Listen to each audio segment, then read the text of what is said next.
Okay, welcome. Sorry I missed last week. I assume, as ever, we don't really have anyone leading, so I'm just going to start reading the agenda aloud.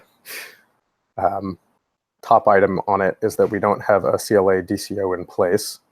Conversation on that's been happening over on the foundation issue number 2. And yeah, I think I should ping our Linux Foundation contacts maybe about that. Yeah, because the longer we end up waiting, the harder it becomes to recover from that. Yeah, I agree. Okay, I'll try and follow up with them this week. Sorry, I'm just pulling up that issue right now. How do we take notes in this agenda? Should I just start a minutes section down in the bottom? Yeah, however you want. We will then convert this to Markdown. Okay, great. Yeah, I won't bother then. We ended up using Google Docs just for the agenda because it was easier to. Yeah, I love it. It's perfect. Okay, so Seth. I'm just going to take notes in the agenda then. Seth says there. Seth will ping the Linux Foundation contacts. Which reminds me, I have a request from them to add the Linux Foundation to the GitHub owners. Any objections? No. Okay, cool. I don't think so. Yeah, it's sort of related. Did we feel strongly about DCO versus CLA? Seems like we don't have a choice, but this DCO kind of sucks. Well, we do have a choice, but people did feel strongly. One of the things that came out of that issue number 2 was that both Teddy and Dan Guido thought that we should stick with the CLA, probably partly because we already had that history, so the work of keeping it was small and it kept future options open. So it sounds like we want to stick with the CLA. I don't have strong feelings here, so I don't, both Teddy and Dan are on board. Yeah, I don't care either way, but the person that chimed in from the foundation, from Linux Foundation, said that most projects prefer DCO. I mean, it sounds like the DCOs, it sounds like sort of a DCO route is sort of less legal paperwork in some ways, but we already have a CLA in place, so there's no reason not to stick with it. This also means that we will need to update our charter because our charter says that we use a DCO, not a CLA. But updating our charter is, as far as I know, no big deal. We make a pull request and then we all agree and it's done. So, okay.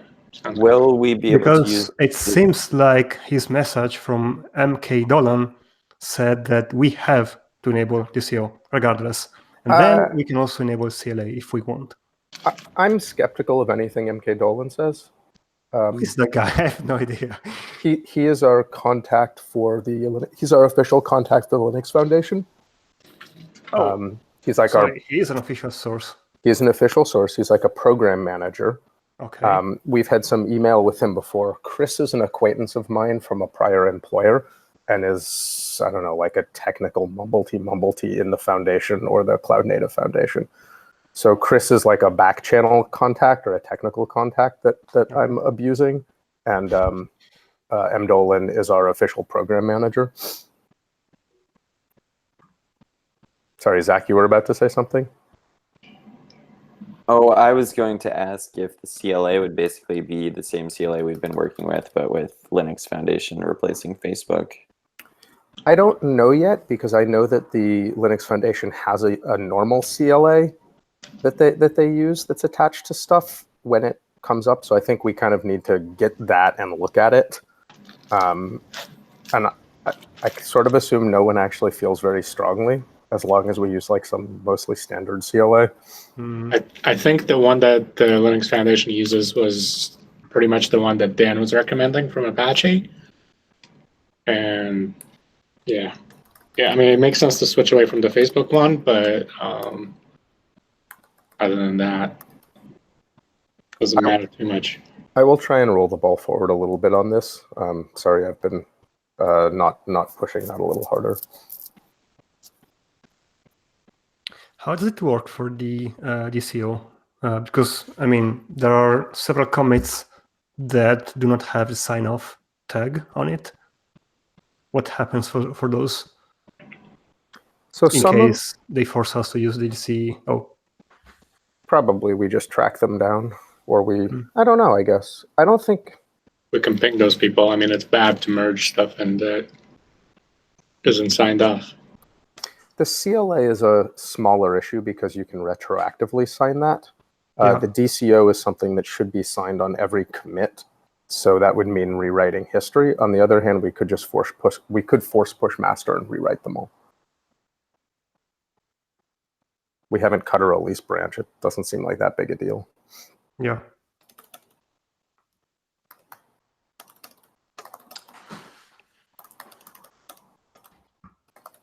Actually, it shouldn't matter at all because nothing we have in the past has a DCO sign off on it. So at some point, I was mentioning from the point of acquisition forward.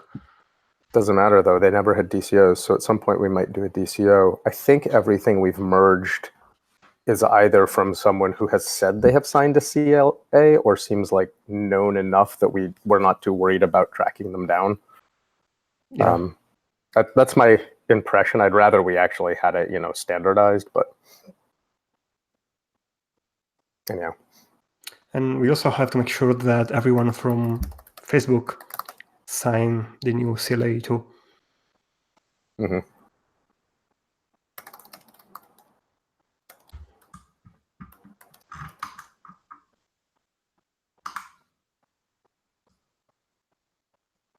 I don't know. Anything else people want to talk about on the CLA DCO direction? I don't think so, but thanks for following this.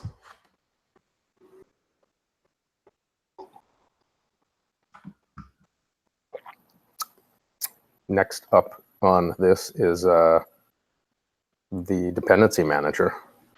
Yeah, so we already know we are stuck with the release until we fix this. The good news is that me and Teddy are working on it, so we will soon unblock this. There is no custom toolchain yet, which is really nice to have if we want to have reproducible builds.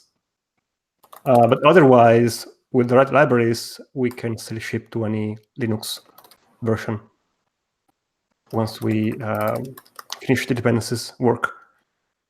It's really simple how it works right now. Some of the dependencies have been rewritten in CMake. Others have to be pre-built, like Boost or OpenSSL. We now support a layered approach to this, so we can have multiple sources for the dependencies. So, for example, the first source is always the converted libraries. Then we fall back to the pre-built libraries. And at the end, we always have the Facebook option, which uses the osquery bucket they are using for the bug release. Custom toolchain, we have to look into this. I know that Teddy has already put quite some hours into this task. And he wasn't able to join, but we'll make sure to have him announce something about this in the channel. Are you feeling good about this? Is there something you need? Do you need any broader input or support from folks? So we have. So for the toolchain, I don't know anything about it because I didn't look at it. For the dependencies, we have to finish converting them, and then we have to test them on all platforms.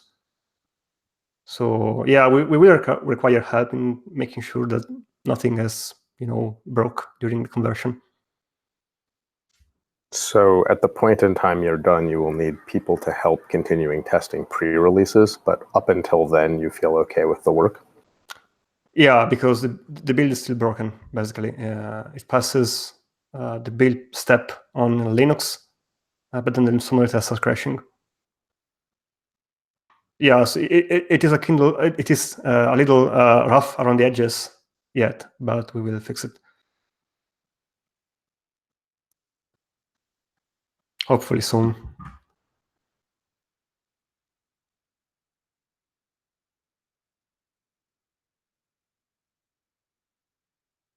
Oh, and I'm curious about the performance regression. I looked at something in the channel. So maybe you can talk about it. Yeah, I was. Oh, I will.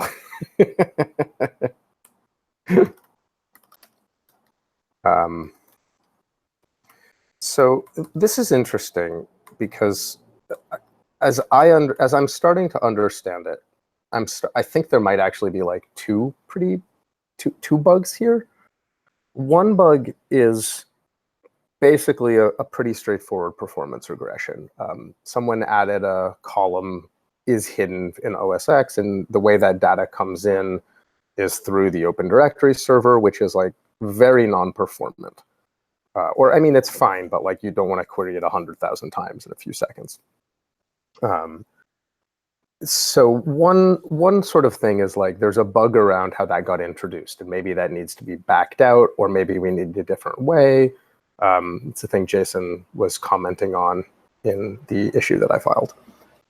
It's interesting reading through the history of that. So the thing we could talk about is like, what do we want to do with that column? Should that get pulled out of this table and shoved in another table? Should it stay in this table? I don't have a strong feeling. But the other thing that this raises to me is it feels like there's sort of a deep mismatch between the way SQLite and osquery work together. And I'm really curious what other people think, because I feel like I don't understand this super well. So SQLite has this concept of virtual tables, right? And reading the virtual table docs, virtual tables present two interfaces, connect and create. And the first time they're instantiated, they get created. And the idea behind create is like if you have to load a big thing into memory or index a thing, you create it. And then connect is basically every select against the table. And inside osquery, those are always the same. So we have basically named ephemeral tables. Create and connect are identical. And what this means is that anytime we do something slow, like for example, query Open Directory for all the user information, it happens every time a select runs against the table, depending on how the query planner shakes all this out. And to me, this brings up like this whole host of weird behaviors. One of them is here, right? Because like you kind of like I don't understand why SQLite isn't basically just grabbing the table, holding the table in memory, and then like joining in memory. Like it's sort of written around the idea that this virtual table will always be fast to query because it is stable and on disk. But it's not stable and it's not on disk. So one, there's cost to querying it. And two, the data can change. And this implies, because there are no transactions here, this also implies that there are data consistency errors, right? Because if you imagine two changing tables that you are joining, SQLite is requerying each of the tables for every line of the join. That's something that Teddy called out in his talk on like osquery gotchas last year at QueryCon. Yeah, it's an issue that might be important to you if you're querying joining some very high frequency changing tables. Like users probably doesn't matter, but yeah. So I feel like I stumbled over that, and I was sort of kicking I feel like I want to ask the SQLite people what they think, and I don't know if there's a knob we can tune in the way the query planner works to say, to the extent you can, just cache this table. Or if we're supposed to implement all of the caching ourselves, and like anything, there's just like this whole host of questions that all imply like an architectural mismatch between the two. Well, something that you definitely have to be careful of is that the results of a virtual table could be very different depending on what the constraints are that are passed to it. So we would certainly not want it to reuse the cached values when there were constraints. So I'm not sure if there would be a way to specify that to SQLite, or if that's something that we would have to build ourselves or what.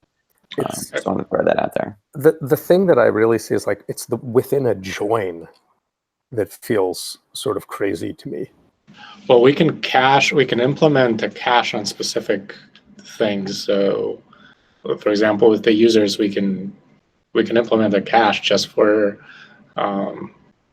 not querying that API over and over and have it expire very quickly or something. But we can definitely optimize it in a way where we're not affecting the actual output of all those results. So we have a table attribute called cacheable that is sort of documented as doing that, but I couldn't find where it was implemented. Yeah, I was noticing that attribute that can be applied to tables as well, and was quite curious as to how that worked and what exactly it did, because it wasn't something that I was familiar with. Can you file an issue for us to like document that or look into it? Seth, are you saying you couldn't find any indication in the code that that attribute was actually used? Correct. I mean, remember, I'm relatively novice at C here, so yeah. And it may also just get passed to SQLite. So like I could see it kind of being referenced around the either xfilter or the index or the query planner cost calculator thing, which is like x build info or something. But I couldn't actually find like if this is set, cache this data here or anything like that. Yeah, so I don't know. I feel like pulling on this thread has resulted in several weird bugs for me. Yeah, I was told by Teddy that they never actually use joins internally. They only use subqueries always.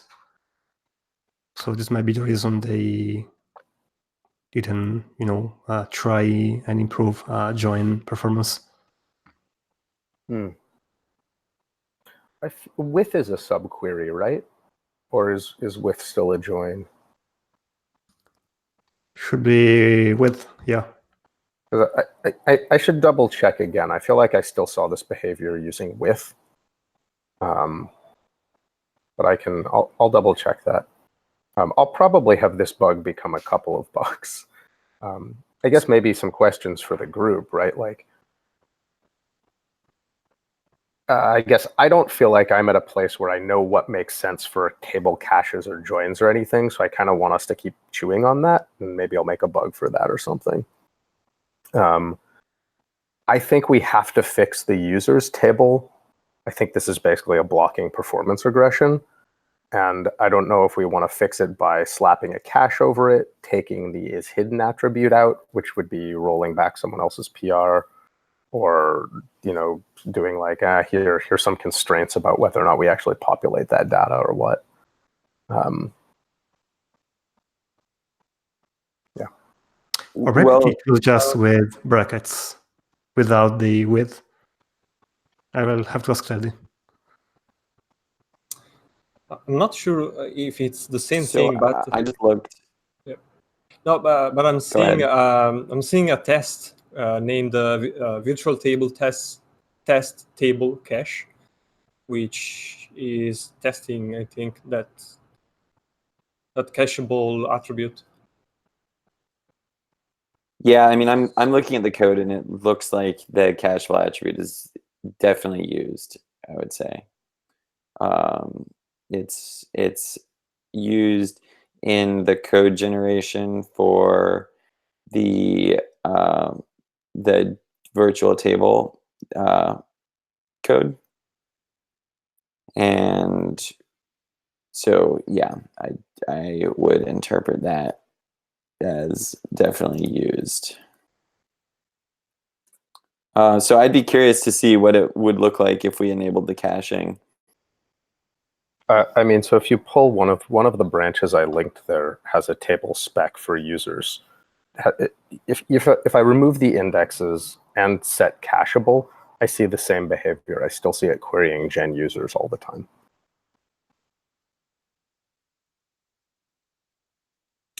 Yeah, it seems almost like one has to add actually the support for each table to be cacheable, at least from the look of the test itself, because they implement a table cache plugin and a special generate function, it seems, etc. So it's I don't know. It's like an attribute, but the table has to implement it.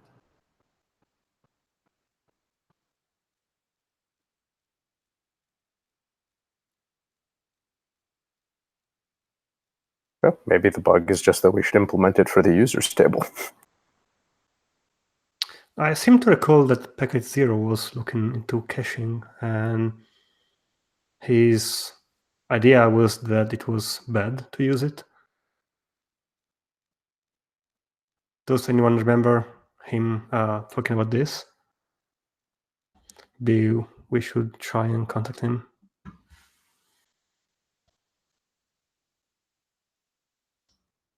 I also seem to recall that disabling it would also solve some of the issues that Zach talked about during his presentation.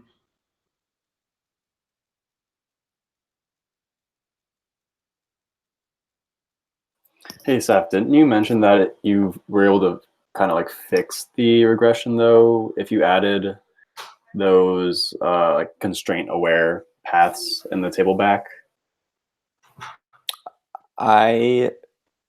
Oh, Seth, go for it. I think I did. If I add the constraint aware paths back, basically saying like if UID is selected, then just get PW name for UID. It fixes the performance regression. It still calls the table a lot, but now the table is fast, so you don't notice. The downside to doing that is when you have that, you're not pulling all of the column information. The is hidden column, which was introduced in a PR, only comes through the Open Directory server. And I haven't made these constraints rich enough to be like, is this column needed? Like how complicated is this getting? Like a counter proposal from Jason was to basically just revert that PR and stick is hidden into another table somewhere. Right. Yeah. For the purposes of fixing the regression and being able to do a release, it seems like that would be a quick fix, right? Because that's what was happening before, if I understand correctly. It was still doing all those calls, and so there's kind of the deeper problem that may or may not be there. But there's also the quick way we can solve this and get a release out. That's my guess. I found I couldn't build osquery 332, and I didn't really want to keep trying, so I stopped. The other thing that I noticed is depending on what I do with the joins, I do get really different behavior.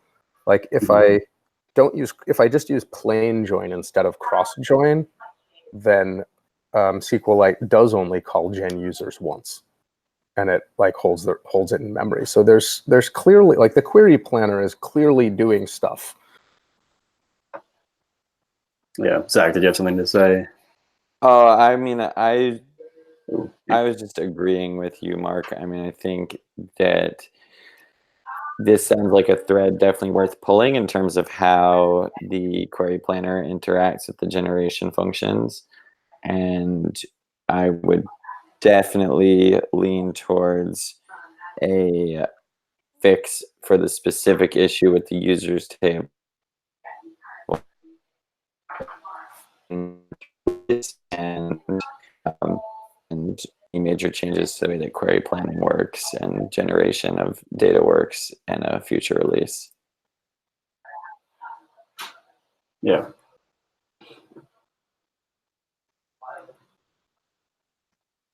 So if we table for a moment the query planning discussion, what is the quick fix for users? Like, if we sort of add some constraint awareness back in, then we return something without is hidden set. Like the naive implementation, which is what I did to test this, just doesn't fill in the is hidden column if you pass in UID. It basically just does a fast get PWA name lookup, which feels a little. It doesn't feel good because like we have this thing in the table spec that like you don't get if you call with this constraint. It might be the right mitigation, but it might be better just to remove the whole column and stick it in another table. I don't know. Like, how do y'all feel about that?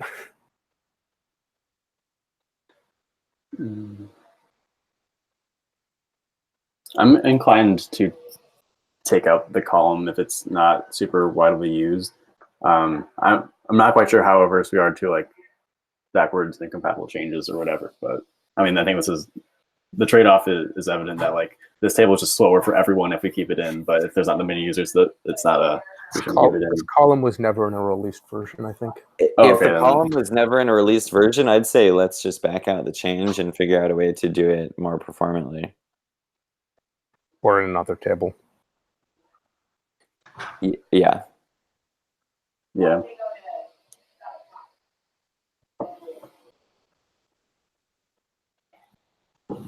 Okay, I will make up a PR to back out that other change. Maybe I'll shove it into another table as an interim or something. Or maybe I'll just ping the original contributor and be like, sorry, what do you want to do?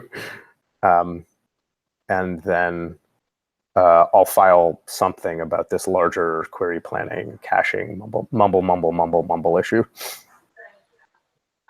Do we have any tests for this kind of thing? Like just like timing how long it takes to do a query, and if it's more than like 3 seconds or something.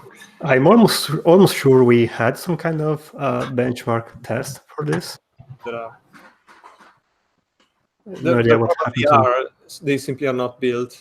I recently opened an issue about it, since we didn't introduce them because Back2 wasn't. So they maybe have to be ported.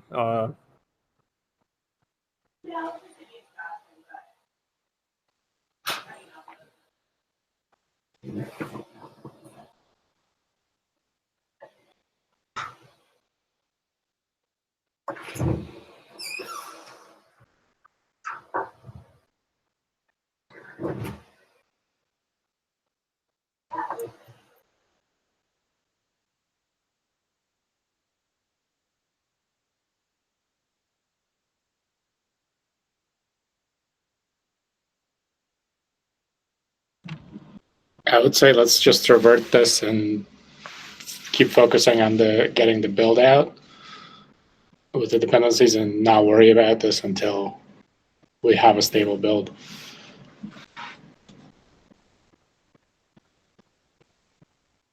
Well, I guess it is not an issue to merge new stuff as long as we are not adding additional dependencies. Yeah, I mean, if the person wants to redo their PR or something, or if somebody has extra time on their hands, but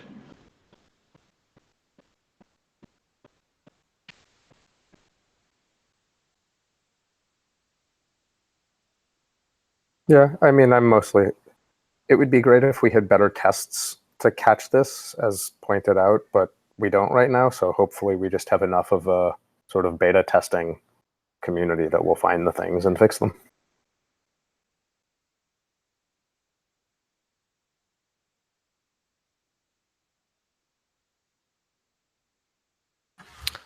Yeah, most of the generate functions are on their own. So in case it is not already there, we could easily implement some kind of time-based benchmark. I mean, Stefano made a bug to bring that back. I don't think it's something we need for a stable release. It's something we should do, but I don't feel like we need to block on it. Yeah, regarding benchmark though, we really need resources, because I mean, I don't know right now actually how many benchmarks there are and how many seconds we want to wait for each one to build, to run. Also, we have to see, depending on the CI, CPU, and in general, how fast they actually run. So, meaning we are already a bit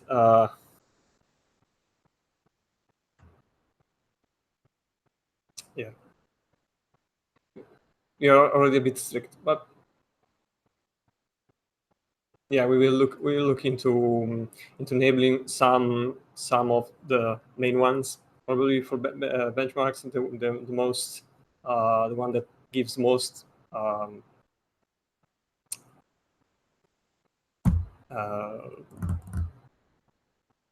It doesn't come the word to my mind.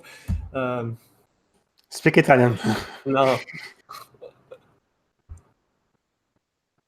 Well, the one that shows the most useful. Okay, sorry for these blocking. My mind blocked.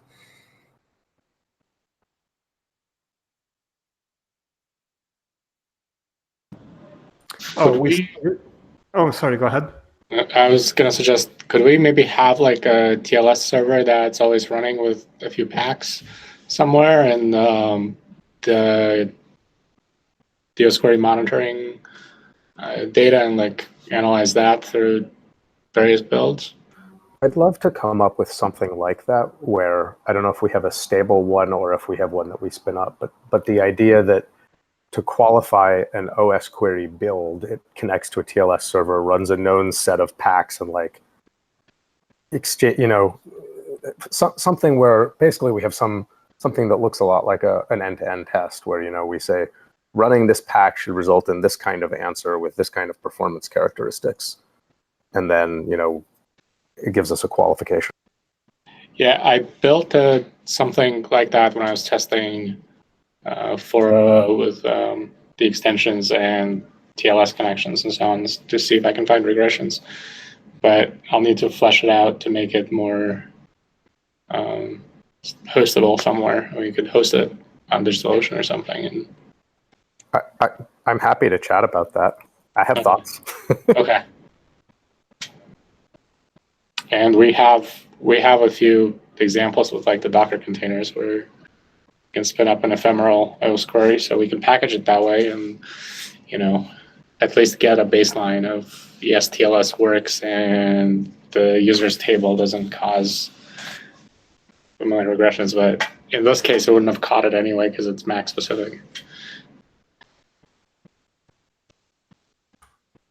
Oh, yeah, I was about to say, Seth, since you are contacting the Linux Foundation, can you also see if they can take the signing keys somehow? Take the signing keys? Yeah, from Teddy. I think we can take them from Teddy. Because it seems like Teddy was trying to have the Linux Foundation hold them. I can talk to them. I think probably the best thing. So my understanding from conversations with M. Dolan that a bunch of us were on email with, right, is the Linux Foundation is very hands-off. Like, we are a unfunded project, which means that like they provide us with very minimal resources, and they're also, they have this like really deep-seated, y'all should do what makes sense for you. So that's kind of good. like, it's good and bad, right? They're Yeah. basically telling us to do what we want in a way that like is viable and maintainable. So I think that we should take the signing keys from Teddy, stick them into our 1Password, and evaluate going forward. There's kind of this other question of like, we should probably go through the process of getting our own signing keys, and that's a thing I should pick up, but I haven't yet. There's a whole lot of threads to pull on about like what are OS Query Foundation signing keys like? How do we get those? What do we need for them? Et cetera, et cetera, et cetera, et cetera. And we haven't done that yet. I guess the other thing is like, so Teddy can almost certainly hand us the GPG key, assuming that it's a dedicated one for OS Query and not like a general Facebook one. But I don't think Teddy. Well, I'm not speaking. Sorry? We can also take the general one. Yeah, well, could be. But like, I don't think Teddy could hand us the Apple certificate that they sign those releases with. Sure. So either we get our own, or like Facebook keeps signing them, or Trail of Bits signs them, or Collide signs them. Like, we have short-term mitigations for how to sign code. Yeah. And there's like a longer-term project of how do we integrate code signing into our build release pipeline, and where do those come from? And I don't want to answer that now because there's like a small mountain of work. But do you think it is okay to delay this so we can have a stable release unsigned and then look into the matter in the future? I think Teddy is willing to sign it with the existing Facebook keys. All right. Okay. That's what they said in the past. And as long as they're willing to do that, then we can kind of delay it and not tackle it.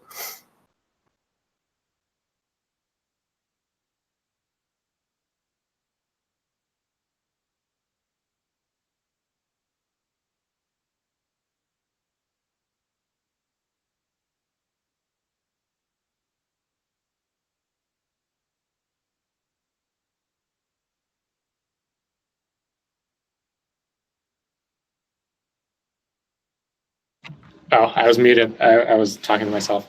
I was looking at a bunch of applications recently for Mac and like LibreOffice and GIMP and all of those popular open source projects. They all have Mac signing keys specific to the foundation, like issued to the foundation. So I don't think it should be a problem for us to get that with Apple. I think we probably just need to get a DUNS number first. So you actually don't need, well, you don't need a DUNS number specifically.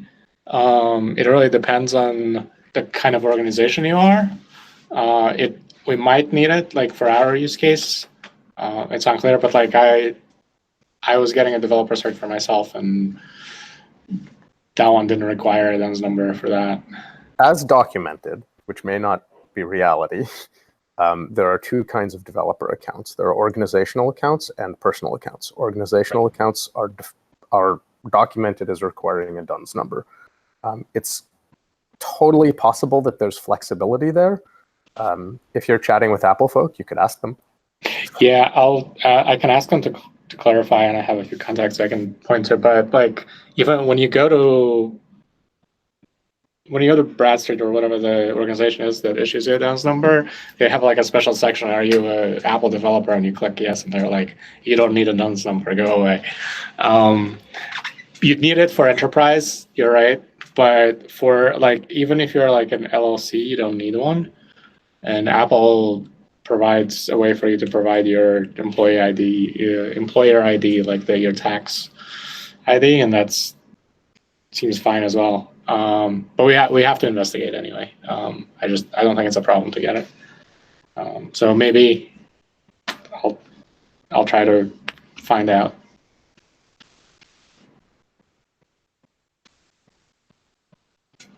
I'm writing that into the minutes.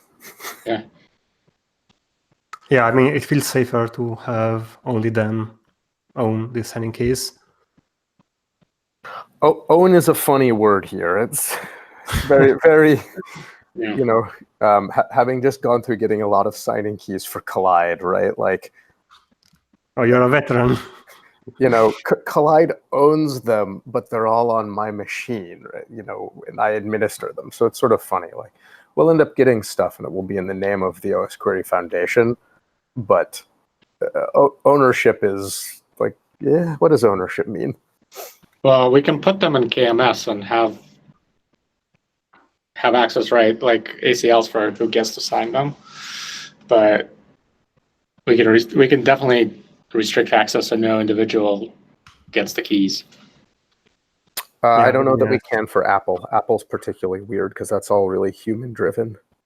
Well, you can get a CSR, and Apple will sign it, but you can keep the private key in KMS and like have it encrypted, and run it. Have a worker on a Mac that signs these, that uses KMS to decrypt the private key, sign the application, and give you the signed application. But like, you have to set up the infrastructure to restrict it, but it's doable. Or, you know, I'm probably willing to say let's not do that because I don't want to. I won't have to build all of that. It's just, you know. yeah. Which I guess brings up another interesting or related question, maybe, which is we don't have an osquery G Suite account, or we haven't set up any mailing lists, and I think all the Azure stuff is running through Trail of Bits, right? Yeah. And someday we may want that to change. So just a thing to kind of remember. Yeah, I mean, the minimum for a G Suite ownership wouldn't be so bad. It's like $5 a user. So if we could create a 5-person account or something, we can start with that and create a group, so we could have like an official email place and potentially, a thing and we can each pay our dues and have like, if you want to be as, in this, pay $5. Otherwise, and the mailing list will be public, but this can be used for like official communication with the osquery Foundation or whatever.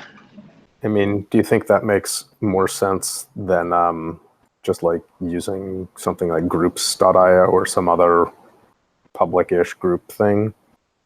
I think so. I think that once we start talking about signing keys and things like that, I think it makes sense to have a centralized place, especially because Google offers the advanced security protection stuff where you can require security keys and have,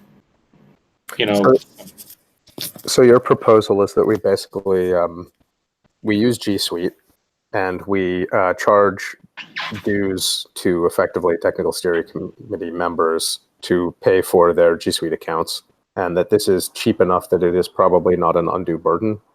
Yeah. Can you?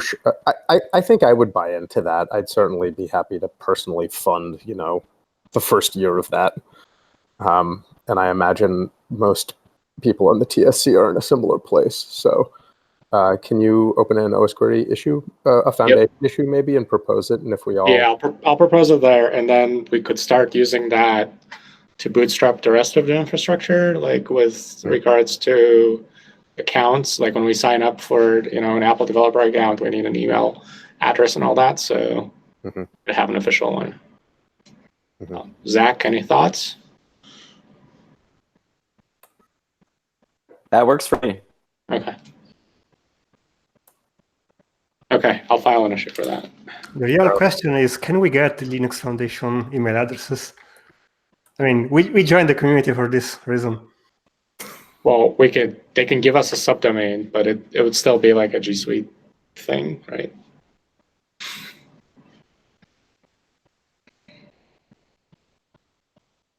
I guess that brings up that we should register osquery Foundation if we haven't yet, or whatever. A different question is, we don't have any real way to handle money yet. And handle money? Or track expenses, or kind of anything. And we can kind of fudge it right now, but like at some point we should actually be able to have a pretty clear accounting of these are the things we spend money on, and this is where money comes from. So I went through the process of setting up an LLC using Atlas. And I don't know that you need to, but it that kind of taught me a few things, which is like setting up, they were very helpful because they do all the lawyer stuff, and then they also set up a bank account. So you can have a shared bank account for this, and use it to pay dues and all that.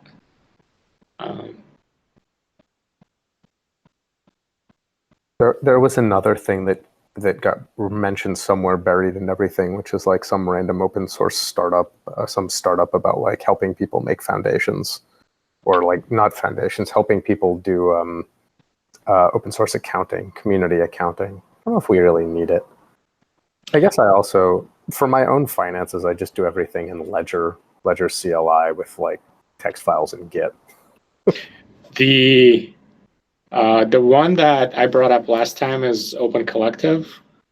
It's sort of like it's like Patreon, but for open source projects and organizational more than anything. And that gives you a budget, so you can say I withdrew $50 to pay for G Suite, and I withdrew $99 to pay for Apple stuff and all that. So people who donate into that see where the resources come from. It would also allow us, like currently Facebook and Trail of Bits are fronting a lot of resources, like financial resources. Like it would allow them to make that visible, at least, like if you're paying, whatever, $1,000 or Slack or something, like you get to show that at least. So I'll open issues about these things so that we can track them.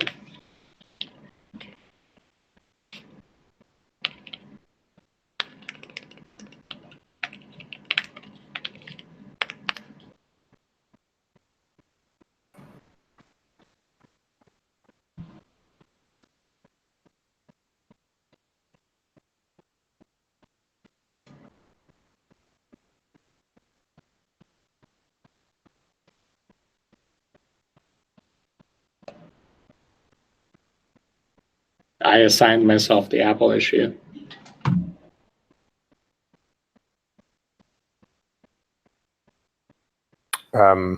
As a technical note on the Apple issue, Apple accounts. I'll follow up with you later. Okay.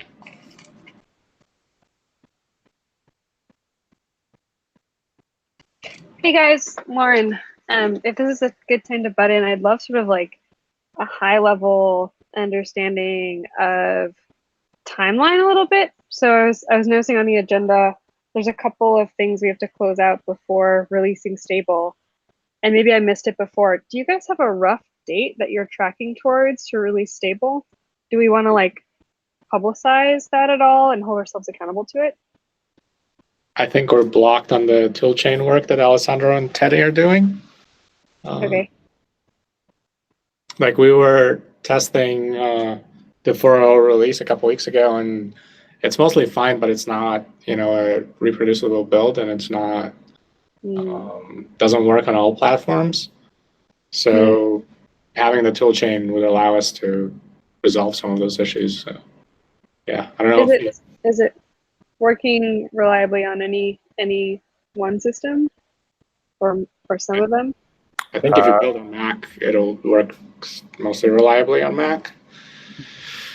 So far, the only blocking bug I've found is the users table performance regression. Other than that, it seems okay across the Collide beta clients, which is just Collide. Well, what we know is, okay, on macOS and Windows, this is not a problem actually, because the main problem is on Linux distros, where the older ones cannot currently run osquery. So, like the previous pre-release, we are still only working on Ubuntu 18 and on. So we were initially trying to. I mean, we can still do it, but we were initially trying to have a cut release again this month. But I don't know, Alessandro. Probably it will not be stable, meaning it will still be a pre-release. Yeah. So one thing Lauren just asked that I want to maybe repeat is the question of, do we want to pick a date and hold ourselves accountable? And I kind of want to throw Alessandro and Teddy under the bus of deciding that. Yeah, I was just thinking about that. Yeah. For my part, I know I have time to allocate. For Teddy's part, I know that today and yesterday he told me he had like 7 hours of meeting or something like that. So yeah, we can maybe allocate Stefano some of his time, at least on the toolchain, maybe, to help out Teddy. Because I really don't know the state of it yet. For the dependencies, it's just some grinding work to do. And then there's not much of them to convert. So I'm almost done. Okay, but we are not targeting the end of this month for the stable. No, I don't think we can do it this next month. Yeah. Couple of weeks, maybe.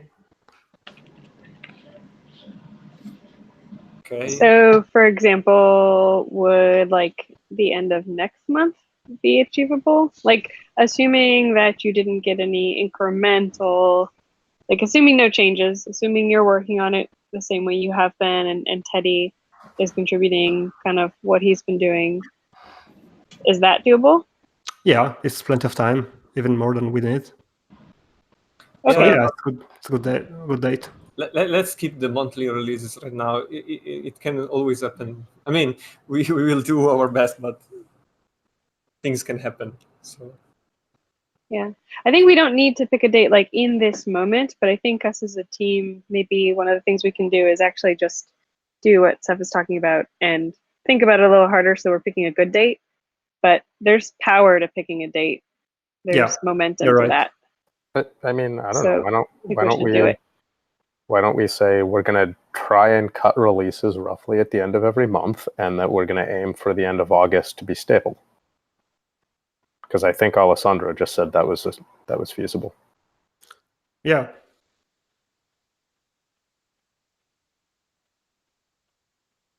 Yeah, I think that sounds reasonable. I also want to check in with Mike, who's running the team, and make sure that that's not going to be like a huge conflict with other stuff that we have to get done this month, right? Like, I'm kind of operating at an arm's distance from the osquery team at this point, and I don't want to like force you guys to do something that's going to be hugely destructive.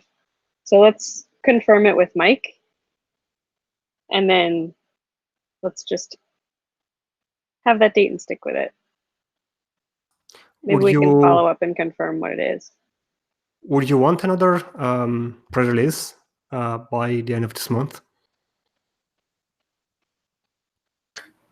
Do the pre-releases help anyone? Well, if we can take out for example, his hidden column. Well, what I mean by that is I'm just building off of head. Like I don't need to cut a pre-release to test. Yeah, sure, but if anyone wants to try it out. yeah, initially the idea was to give something ready to go to test, but effectively I don't know how many have done that. I mean, it is free of charge to cut a pre-release, so it only takes a couple of minutes to do. Yeah, so let's target a pre-release at the end of the month then. I guess I'm coming from the place of being able to build osquery, and if that wasn't true, I might feel differently. Mm.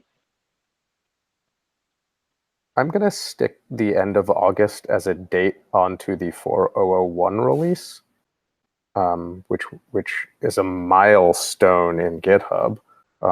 Feel free to update that as we learn more, but figured I may as well just record it there.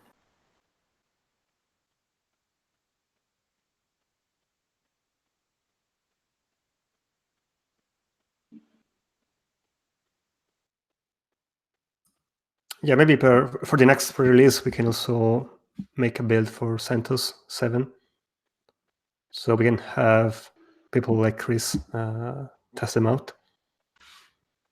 Because he missed the last pre-release because it wasn't compatible with the systems.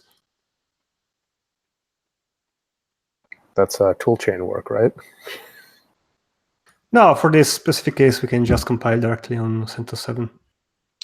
We may have to do some manual work on it to make it build correctly, but it should be doable.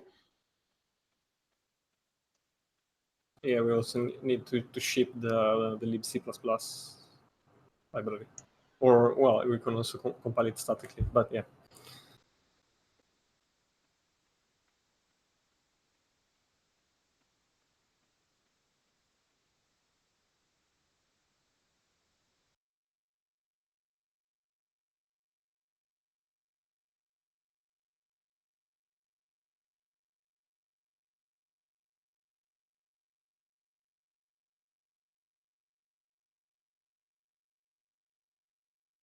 We're at the top of the hour. Anything else?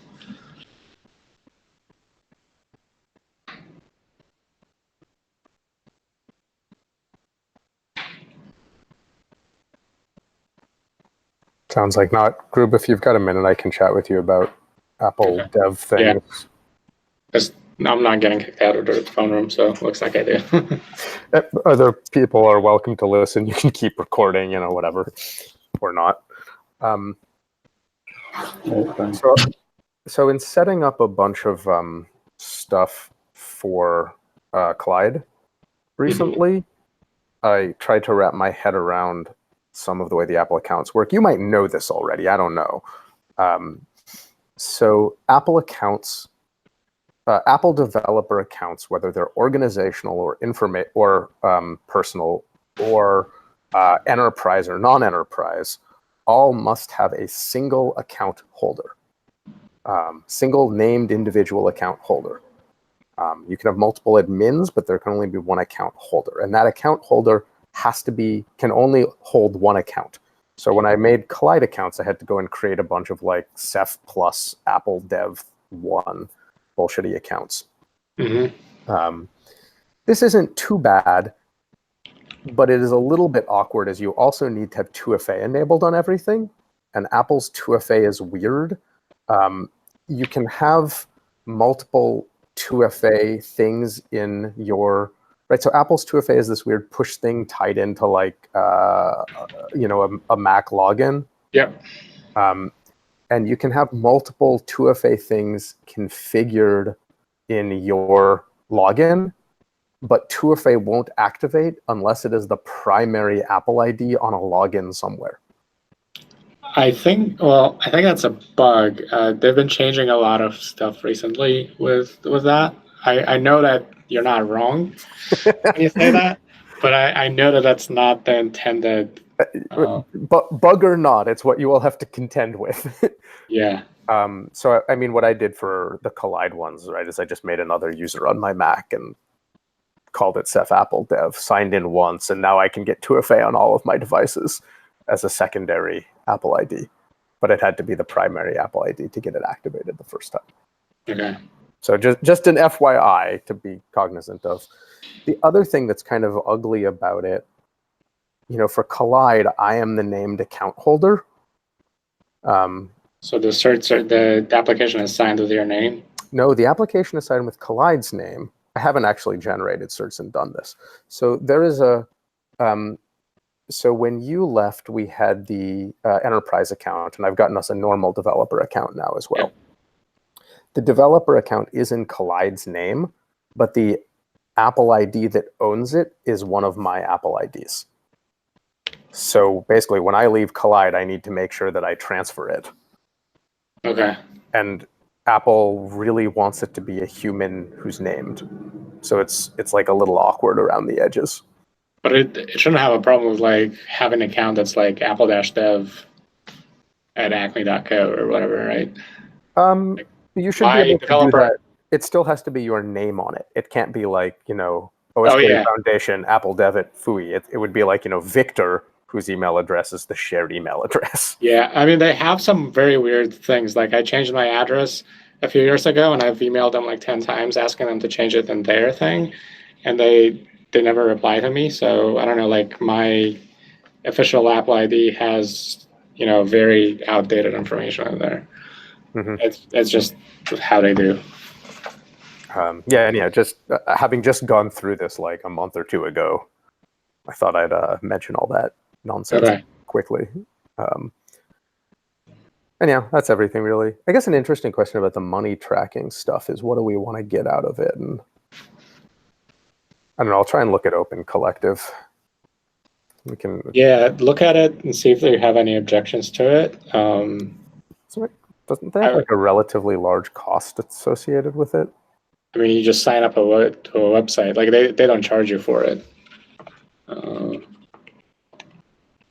Well, I guess if you're processing money, they charge you. Yeah. You hold the money for your collective. If you take care of, so they charge you 5% Stripe fees for you doing the bookkeeping, and they charge you $10 for when they do the bookkeeping.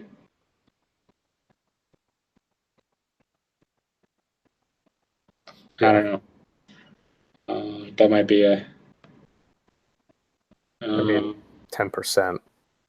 Like a question, so a question to ask is like, what do we want to achieve? I mentioned I use Ledger for all of my personal accounting needs, and given that we are a technical group based heavily in Git, Ledger would be an okay fit for us as well. But Ledger is only accounting. Ledger doesn't have like a bank account or a way to receive funds. So something that's maybe attractive about Open Collective is that they will provide a bank account and a way for random people to donate money to us. I'm looking at the Linux Foundation. It says that they provide support with budgeting and all of this stuff. We can follow up with Dolan on that. They might have tools or support for that, or they might basically tell us that we're set up as an unfunded project and we should do whatever we want. Right. Well, I'm fine with funding it, but like if they can give us a checking account or something, that might start with some sort of accountability for this kind of stuff. Mm-hmm. We can follow up with them and ask. I think it would be good to get them on a call and just like ask for like how do we solve the issue of like G Suite or the issue of having a DUNS number or whatever, right? And we got an answer on G Suite. Well, they said that they can do the group. The answer they gave us is that they can do groups IO or like whatever, or help us set up G Suite. They didn't say how we'd go about it. But I mean, the answer we've consistently gotten from Dolan and also from Chris is that the Linux Foundation is very hands-off. They expect people to do what makes sense for their team. And a conversation I kept trying to have with Chris was sort of we're technical people. We can do almost anything. Like, what's standard? And the answer I kept getting back was, well, different teams do it different ways and they have different needs. Like Slack has been this other thing, right? Most of the Linux Foundation teams don't sound like they don't use Slack because it doesn't scale to being where they want to go. So like people make more heavy use of mailing lists than Slack conversations, which I can understand that. So it sounds a lot like, there isn't really a very clear funding model for a lot of the little things, and I don't think we should expect much. I think we should proceed with. Well, what do we expect? Like that's the thing is I'm okay with like them saying no, go do this on your own. But like setting up G Suite requires that you have a domain, right? And so, what is the domain that we use? Is it the osquery.io one, or is it? Yes, unless we want something else, I think we use osquery.io. Okay. I as far as I can tell, Linux Foundation's only real ask of us has kind of been like stick them in the GitHub owners, and probably other things about like ultimately they own things, and I generally perceive that as illegal. They want the ability to step in and do stuff. Okay, that's fine. I'll follow up with Teddy then about the domain and bootstrapping a G Suite. But I'll open an issue first, so that. Yeah, I think I'm on board. I'm on board with just using G Suite and accepting that it costs individuals $60 a year, and that puts the minimum TSC dues at $60 a year, and I think a bunch of us are willing to kick in a couple $100 to get it rolling and be done with it. Yep, I think that's fine. And I know it's all a drop in the bucket for what Trail of Bits and Facebook is kind of allocating behind the scenes. Yep. All right, guys, I'm going to bounce, but okay, chatting. I'm going to take off as well. Bye. Thanks for joining, guys. Good job. Yep. See you on Slack.